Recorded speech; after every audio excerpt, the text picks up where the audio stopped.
In this tutorial, we will learn how to reinstall OS using Virtualizor Automatic OS Reinstaller. You can install or reinstall the operating system using the Virtualizor. However, this option will delete all the data on your VPS. Click on the Manage icon of the VPS in which you wish to install the operating system. Click on the Install tab and select the appropriate version of the operating system you wish to install.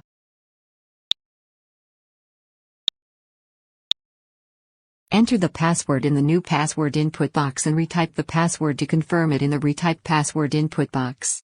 You can also generate a secure password automatically. To generate a password automatically, click on the key icon. Copy and save the generated password and then click OK. Leave this box for Format Primary Disk unchecked and click on the Reinstall button. If you need the data on the VPS, you must have a backup. If you don't have the backup, click on the Cancel button, else click on the OK button to proceed.